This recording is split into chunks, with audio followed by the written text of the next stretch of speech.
एक एमपी को छोटी सी उम्र में पावर मिलने के बाद वो इतना बड़ा कांड कर देता है कि पार्लियामेंट से लेकर पब्लिक तक सब लोग यही पूछते हैं कि ये आदमी आखिर एमपी बना कैसे। तो कहानी शुरू होती है इस बंदे से, इसे हम कहेंगे पीआर। ये अभी 28 साल का है और ये कर्नाटका से है। तो अभी के लिए पीआर इलेक्शन लड़ने की तैयारी कर रहा है क्योंकि ये एक पॉलिटिकल फैमिली से है। शायद आप जानते भी होंगे इस बंदे को। ये है एचडी देवेगौड़ा। ये हमारे देश के प्राइम मिनिस्टर रह चुके हैं पूरे 1 साल के लिए। तो अपना पीआर उन्हीं का पोता है और इतना तगड़ा बैकिंग होने की वजह से पीआर इलेक्शंस जीत जाता है और अब ये एक एमपी बन चुका है। और पीआर की फैमिली बहुत ही खुश है क्योंकि पीआर अपनी फैमिली लेगेसी को बढ़ा ही रहा है और सब कुछ बहुत ही सही चल रहा है।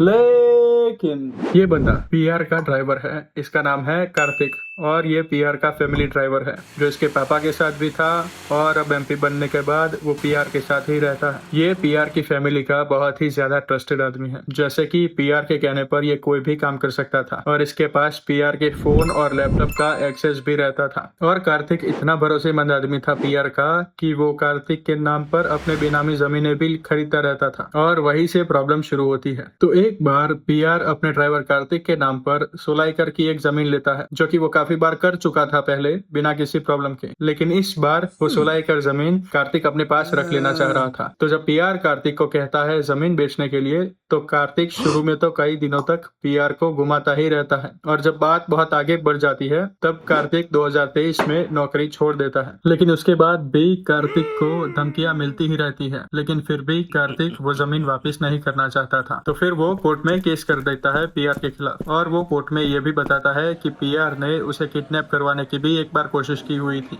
और इसके अलावा कार्तिक के पास एक और चीज भी थी जिसकी वजह से वो इतना रेजिस्ट कर पा रहा था। तो जब कार्तिक पीआर के साथ काम करता था तब उसने पीआर के फोन से करीब 3000 एक्सप्लिसिट वीडियोस एक पेन ड्राइव में कॉपी करके रख ली थी। उन वीडियोस में पीआर अलग अलग लड़कियों के साथ बहुत ही ठरकी अंदाज में दिख रहा था और तो और पीआर साला इतना बड़ा ठरकी था कि उसने अपने पार्टी वर्कर्स, पुलिस ऑफिसर्स और तो और अपने घर की मेड तक को भी नहीं छोड़ा था। और इस पेनड्राइव की वजह से कार्तिक को लगता था कि अगर वो रेजिस्ट करता रहेगा तो उसको वो 16 एकड़ जमीन मिल जाएगी। ये सब पूरे 1 साल तक चलता रहता है और अब कार्तिक बहुत ही ज्यादा रेजिस्ट कर चुका था और अब फाइनली कार्तिक कुछ ऑपोजिशन लीडर्स के साथ मिलकर उसके पास जो पेनड्राइव्स थी उसकी कॉपीज बनाकर पूरे जिले में फिकवा देता है और वो उन पेनड्राइव्स को उसी जिले में फिकवाता है जहां से पीआर फिर से इलेक्शन लड़ने वाला था। और वो लिटरली पेनड्राइव्स को सारे की सारी पब्लिक प्लेसेस पर, जैसे कि रास्तों पर, घरों पर, रेलवे स्टेशन पर, सारे की सारी पब्लिक प्लेसेस पर फिकवा देता है। और शुरुआत में तो लोग बहुत कंफ्यूज हो जाते हैं कि ये आखिर हो क्या रहा है, क्योंकि हर जगह पेनड्राइव्स ही पेनड्राइव्स थी।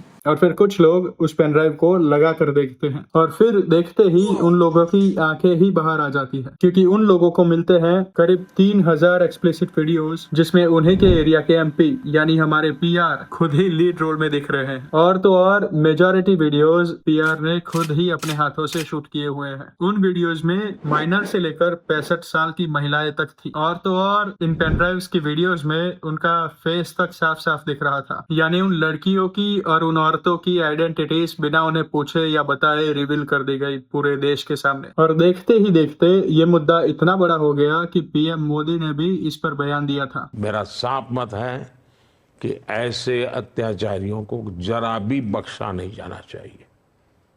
कठोर से कठोर सजा होनी चाहिए और जो भी कानूनी रास्ते हो उनका भरपूर इस्तेमाल करना चाहिए। और फिर इलेक्शंस के अगले ही दिन 27 अप्रैल को पीआर अपने डिप्लोमेटिक पासपोर्ट का इस्तेमाल करके जर्मनी भाग जाता है। और अब इस सिचुएशन में तो यही लग रहा था कि पीआर कभी वापस ही नहीं आएगा। और जर्मनी जाते ही पीआर का वकील एक बयान देता है और एक स्टेटमेंट जारी करता है जिसमें वो बताता है कि हमारे साहब बस किसी काम की वजह से जर्मनी गए हैं और जल्द ही वापिस आ जाएंगे। और फिर किसी वजह से पीआर सिर्फ 1 ही महीने के बाद इंडिया वापिस आ जाता है और वापिस आते ही बूम वो एयरपोर्ट पर ही अरेस्ट हो जाता है। लेकिन कुछ ही टाइम में उसे बेल भी मिल जाती है, लेकिन केस कोर्ट में चलता ही रहता है। और जो स्पेशल इन्वेस्टिगेशन टीम बनाई गई थी वो कुछ ही टाइम के बाद 1632 पेज की एक चार्जशीट फाइल करती है जिसमें हर पेज पे या तो एक वीडियो का डिस्क्रिप्शन था या तो एक विक्टिम का स्टेटमेंट। और फाइनली इस सब के बाद अगस्त 2025 में पीआर को आजीवन कैद की सजा सुनाई जाती है। और ये है पीआर, इसका असली नाम है प्रज्वल रवन्ना और ये अब बेंगलोर सेंट्रल जेल में रहता है। बड़ा नाम रोशन कर रहा है अपने पिताजी का।